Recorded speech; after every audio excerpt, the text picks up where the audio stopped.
Today we've got a really special treat for you. We're here with Cezon Nottoway, and we're going to be doing something that I absolutely love. We're cooking in the bush. We're at Cezon's home. Thank you very much for the invitation. Welcome. Tell us what we're doing today.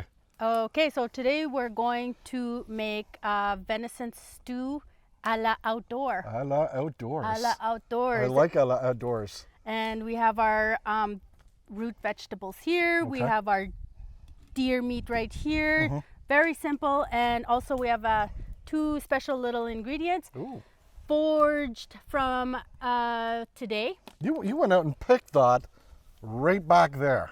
Right behind my backyard, like right here. And you took it home and you gave it some absolute love. And did you pickle these? Yes. So they're going to be slightly pickled. Slightly. Oh, I caught that. Did you see that? My arm is trained. It doesn't want you to eat it. Here, Big crunch. give me one of those. Oh yeah, absolutely. Delicious, fresh. I love it. Fragrant. So that came from your land, and This special guy right here. Maple syrup. Foraged, produced, tapped from the trees around here. This is maple syrup. Boiled right here. I can't lie. When I first got here, Cezon knows my love for maple syrup, and she goes, "Do you want to do a morning shot?" We did a morning shot of maple syrup. I'm telling you, I've had maple syrup around the world, and it's got a body to it and a flavor that it's purely you. You know, when I taste your food, it's always rich and delicious and full of flavor, and it's exemplified by this little bottle of golden nectar. So I'm looking forward to seeing how you use this in this. Awesome. So Well, let's get into it. let's get started. Yeah. So I'm going to start off by heating some butter. Okay. You want to grab that because Yep. we're going to bring that over. Yep, So we've heated up our cast iron. sure. We need it nice and hot. Yep. Give me a second. Ooh, she's perfectly nice and hot. So we just want to melt our butter. Okay.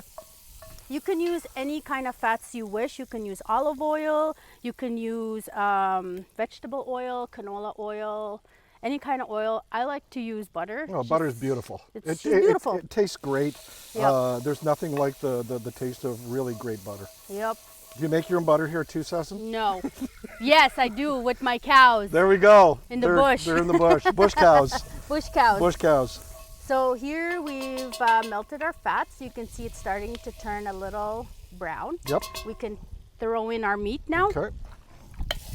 So that's the sound that you want to hear. That sizzle, that instant bang. Sizzle. Yeah. So here we go. And while my meat's browning, I'm going to throw in some of that wild garlic that we picked. Okay. So hand me over the wild garlic. Yes, ma'am. There you go, chef. Thank you. I'm going to leave these whole Right. just because, you know. It's nice. You get a nice big, crunch of something. Yes. And also, when you're eating it, you like to see what you're eating. Like you know that's going to be wild garlic. Heck yeah. Absolutely. You went through all that trouble of going out to the bush, I'm sure 30 paces that way, and picking all this up. So, I don't want to start chopping it up unless it's for like a fine cuisine. Then I'll cut it make up it a little bit pretty more. pretty. But this is very rustic. This is home style cooking. This is what you were raised with. This is what you do. Big And chunks. Absolutely. This is just boom. Chunky like me. Giddy up. Makes two of us. The chunky stew. It's all good.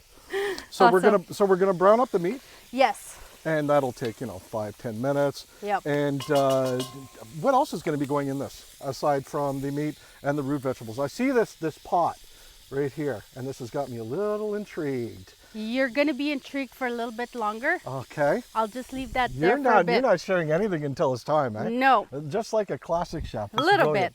So again, I'm going to salt, pepper. season it. Yep. And you can add salt to your taste. Okay. You can add no salt. Right. You can add a lot of salt. Yep. But Personal preference. personal preference. I noticed that your salt is pink. Himalayan salt. There you go. So Yeah. you're adding another element to your food. So you're using not just regular table salt, No. but you're using a really nice pink Himalayan salt. And it's, you know, it's a nice color, Absolutely. it's a nice flavor, Yeah. and it's healthier than the iodized salt. Agreed. I don't use it personally. No? I use whenever I go out east or out west, I get sea salt. And you can go to any fishmonger. Actually, we went to Newfoundland